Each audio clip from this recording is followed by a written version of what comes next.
хора, здравейте! Включвам се в 1:30, мисля, че.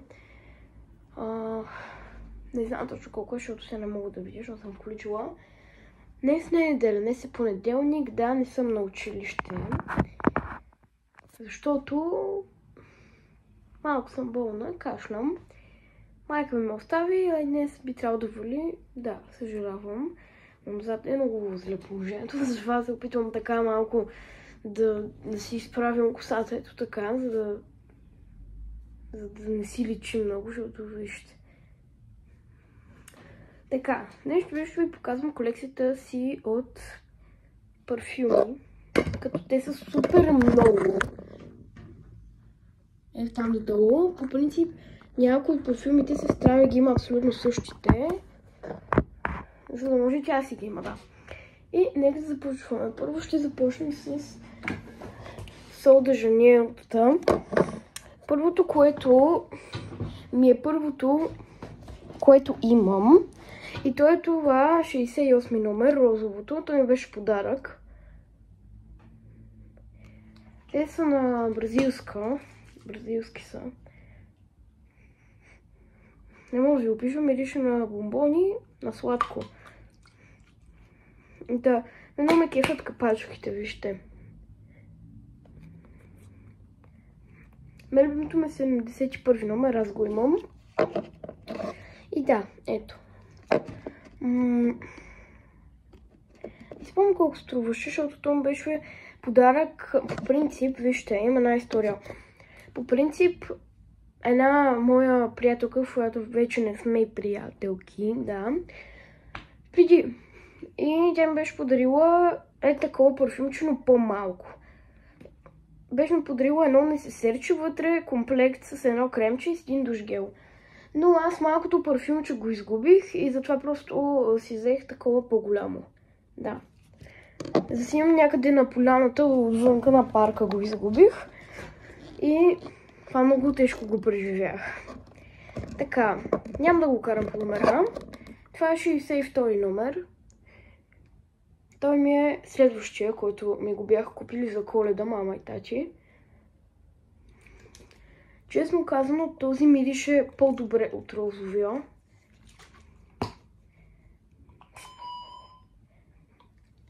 Хора, съжалявам. Майка ми просто звънна, защото се прибира сега. Ежо на място, на работа, да. Ето, говорихме за този. Казах, че той мирише по-добре от розовия. Не знам защо. Но не е свързано нещо с храна. Няма мирис още, примерно на бомбони, както е розовия. Нещо друго има вкус. Даже тази буза ми е огромна хиксела. Аз се бях взела за нощница. Ето ги. Много са яки. Вижте. Хора, малко повече ще изправя телефона, защото така ме изнервя. Да, там са ни бюрата, мога да направим това. Сега, третия, който ми е последен, но ще продължавам да ги събирам. Не, ето този, 71 номер.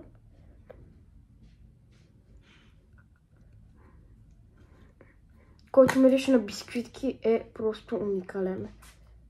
Малко трябва ето така.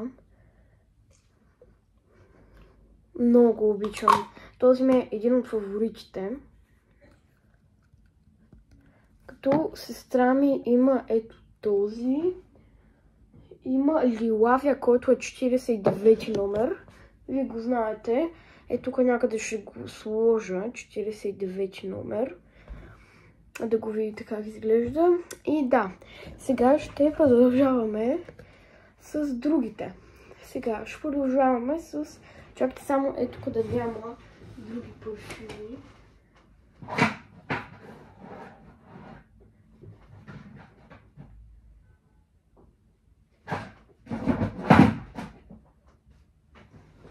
Да, между другото хора, ето след това кремче дойде. Сол де Жанейрото розовото след това. Това е за тяло. Ето вижте, подхождат си. Но това сега не е парфюм, така че не е особено интересно. Така, хора ще седа на някоя възглавница, защото съм много ниска иначе. Не мога да се намести тук от половин час. Не мога да снимам видеото. Така, продължаваме. Като на мен пак не ми е удобно. Добре, ето така. Добре. Продължаваме с ето този, който е поред. На бомбон с Мализия. Т.е. череша.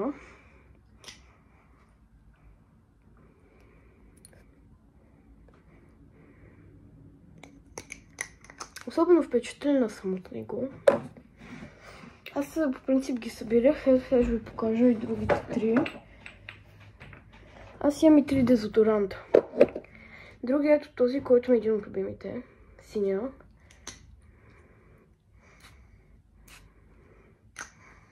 Ето. С торта и сладкиши. Другия е пак с бомбони, даже тези си отиват. С близалки, както може да видите.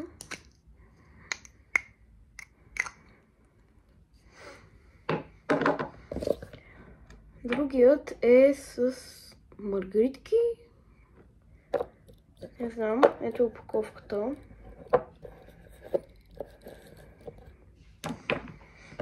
И ще продължаваме сега. Ето този пинк, който е по принцип общ със сестра ми. Пинк. От Турция е този парфюм, много е хубав. Миреше на някакви на горски цветя, нещо такова. Не мирише със сигурност на бомбони. Добре, следващия е от Зарата. Той е Golden Tutu. Ето, който също няма. Ще виждате колко много има. Даже сега малко ще се пръсна. Ето така. Хубаво мирише. Приятен аромат има. Следващия, който също много харесвам, е Girl Nike. Ето. Той е такъв малък преносим. Това и другите могат да е. Този мирише много хубаво. Много хубаво мирише, наистина. Хем такова цитрусово, много яко. Следващите два, които пак са такива малко общи, са ето тези. Моят е ето този. Coconut Dram.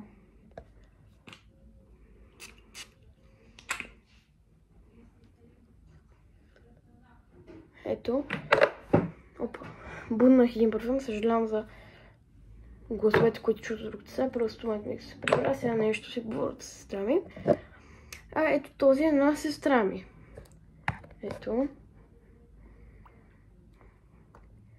Sweet Candy. Това мирише на бомбонки.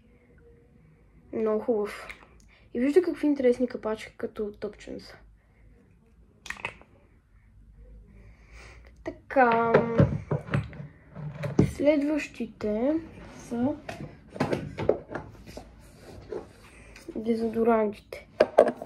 Искам да покажа. Първо е то на Балея, на DM. Дълготраен, 24 часа издържа. Той е такъв полетен, затова си го пазя. Ето. Али ще изглеждам тук късно. Ето. След това следва ето този, който аз сама си го купих на бомбон с Мализия, жълтия. Не мога да пиша на какво мирише. Между другото, ето този мирише на ето този. Заедно са свързани. Иначе ето този би трябвало да мирише на този. Даже това мирише леко гадно. Ето този е комплект с този.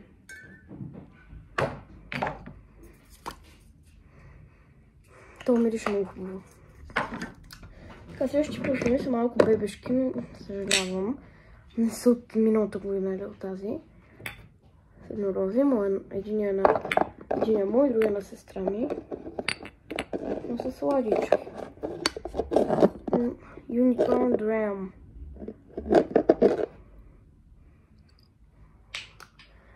Следващите, които са хубави между другото, макар че съм ял за Яна. Те пак са от Зара. Този на сестра ми, този е моя. И всъщност тези са последните. Ето. И да, надявам се да ви е харесало това видео. Ако е така, натиснете палец нагоре, абонирайте се и чао!